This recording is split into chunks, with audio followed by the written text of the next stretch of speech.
Janetta Johnson, and I'm also one of the program coordinators at TGIJP.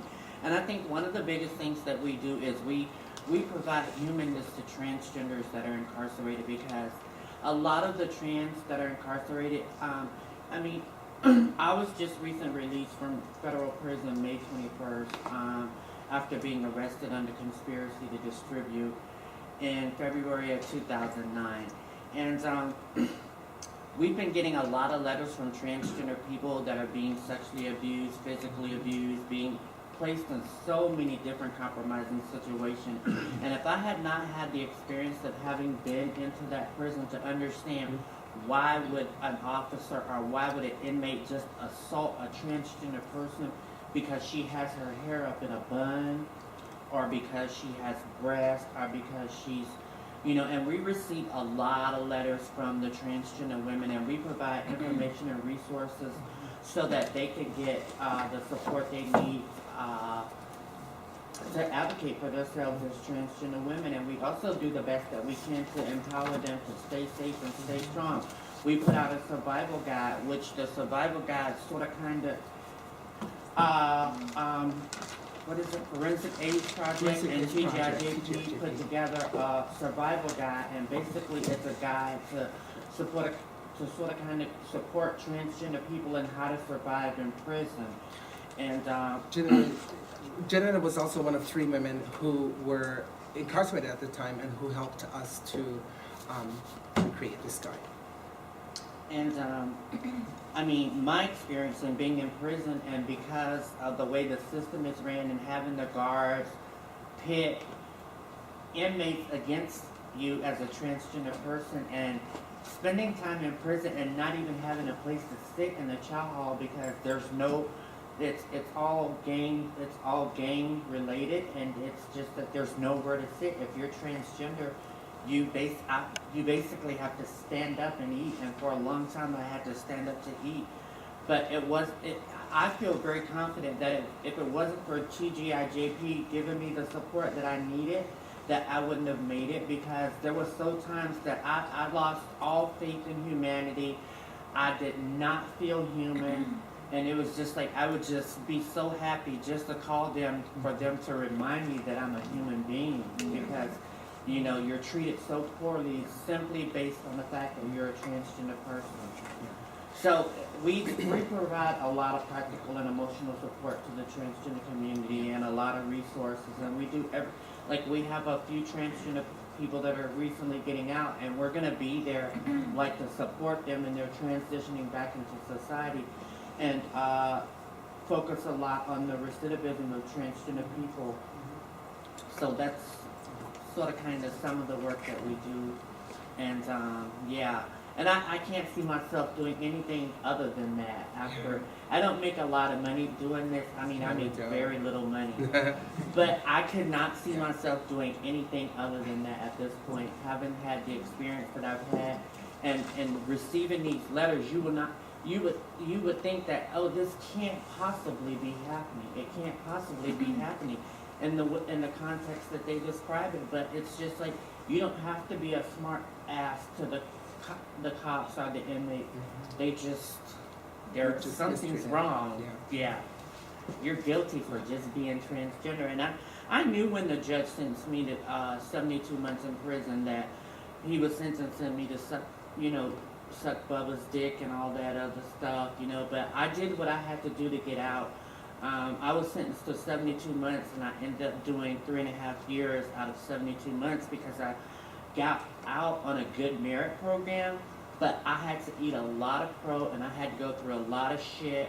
I had to sleep in cells with people. I would wake up with people touching me all over my body, and I would go to the cops and say, look, this is what's going on. They would tell me, before you said anything to me, the only place I have to house you is in the SHU. And if you go to the SHU, that means you're not eligible for the Good Merit Program, so I wouldn't be out until 2014. So it's just a lot of stuff that happens to the transgender community, and that's why I'm so happy and grateful that we have TGIJP as an avenue. And before I went to prison, I didn't really understand the concept of TGIJP, but after having that experience, I see why it is so important to provide the support to the transgender community, because it's a mess. I mean, Janetta is really a product of what we do at TGIJP.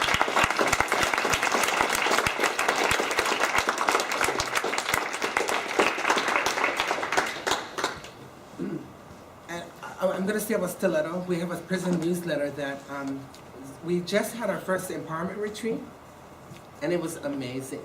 All of the girls, we had about 20 girls that came, all different, across the board, mixed ethnicities.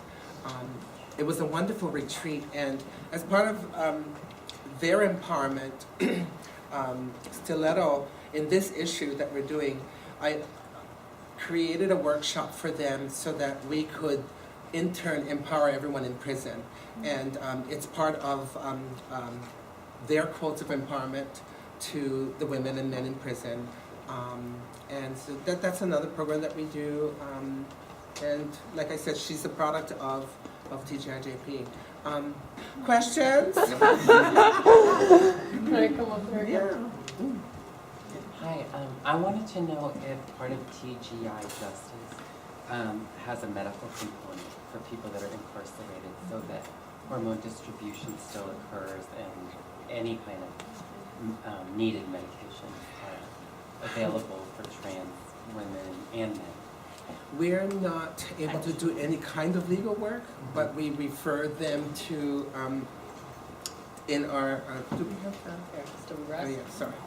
We refer them in our resource packet where they can go for information. I believe that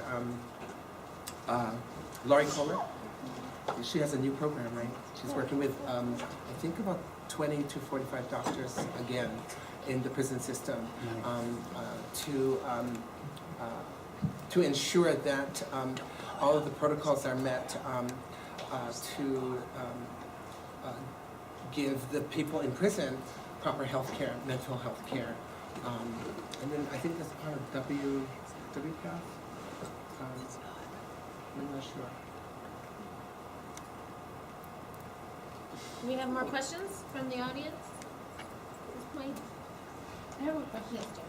So does the mental health component of the prison, because I know most of the time it's just medication management, so do they, how do you experience their participation in your work?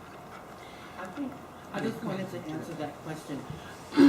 I think basically what we try to do is provide our members, because we call them members, we provide our members with the information and the knowledge so that they can advocate for themselves and stand up for themselves, to know, like, to know what questions to ask and how to interact with the doctors, and also be aware of what laws have recently passed for the transgender community, so they can go in and have a conversation with providers to really advocate for themselves. Because if you don't know what you need, it's just so.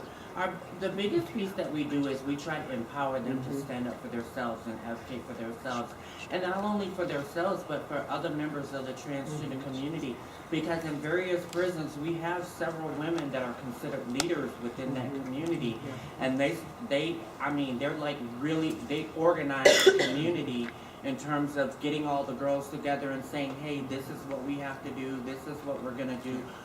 We need bras, and this is how we're going to go about doing it, you know? And we actually utilize their experiences in Stiletto so that it can go to the rest of the population in prison. So that, you know, it's, and word of mouth is amazing in the prison, just like word of mouth in the transgender community is. So let it be said, so let it be done. It's all over the place, you know? And in prison, I think that by having these women who are leaders and incarcerated, it really offers more credence for the rest of the incarcerated population to really have that self-determination and to really be confident that they can also go through the process of, one of the ladies is actually going through the process of having everything changed and transitioning completely. I don't know that that's ever going to come to fruition because Massachusetts is still on hold with that. I think it's an appeal for the SRS in prison. So I hope that answered. Well, I was wondering also what your experience is with the actual clinicians. Like, are they resistant? Are they open? Are they helpful? 'Cause when I graduated from here, I'm interested in working possibly in a prison setting. Mm-hmm. So I'm just wondering what your experience has been with actual clinicians. It's kind of hard to say in Janetta. I haven't had the experience of being incarcerated since I was 18 years old. And so Janetta's more recent experience is more captivating regarding that. But what I see in the past years that I've worked with TGI, the clinicians are also part of the PIC. Mm. And unfortunately, all the good that they want to do when they become staffed at a PIC, in the PIC, all goes to waste because the PIC is built to oppress, further oppress. And people are afraid of retaliation as well. If you're a clinician inside and you're doing good work and helping the incarcerated population, then you're a dog. But also, the California State is coming up with a new protocol for transgender Yeah. standards of care, and specifically part of it has something to do with the bras, because some girls have been challenged getting bras in various state prisons and it depends on how many transgender people are at the facility. Usually when there's more, they generally, so they're sort of kind of like using that as an excuse, saying, well, we don't have to do too much of anything right now because the protocol is not, the newest protocol is not completely out. However, when I was in prison, 6 months before about 6 months before I was due to be released, the Federal Bureau of Prisons sent out a brand new protocol for transgenders, and they weren't giving me my proper medication, they weren't giving me proper therapy, they weren't giving me that. But as soon as and one of the officers, who was a gay officer, approached me very quietly and told me about the protocol, and I was able to call TGI Justice and say, hey, listen, this guy just told me that there's a new protocol for transgenders, da-da-da. This is what's supposed to be going on. They're not providing me with the services. They're not, because, and as soon as I got that paper in my hand, I took it up to the psychology office and I gave it to them, and I talked to them and I showed them, put it everything out on the table. Finally, they put me in a room by myself. They got me into therapy on a weekly basis. They got my proper hormonal therapy, because when I first went into that prison, they took my hormones away. It was just an awful experience. And so it's just about making sure that they have the information. And that's one of the reasons why we send them the resource guides, is because we want to make sure that they have enough information to know what's going on inside the system so they can support. Like, we're waiting on the information about the bra before we officially send the stiletto out, because we want to make sure that across the board that all the girls in the facility know exactly what they have to do in order to get bras. Because if you don't have, a lot of times, if you don't have some information in writing, they'll just overlook you. But if you have something in writing, that they sort of kind of stand up to that. And also when they know that you're involved in organizations that are fighting for trans rights, that sort of kind of like shakes them up a little bit to make things happen. But it's just like, if you don't have anybody on the outside, you don't have anything, and I know that it's only because I had people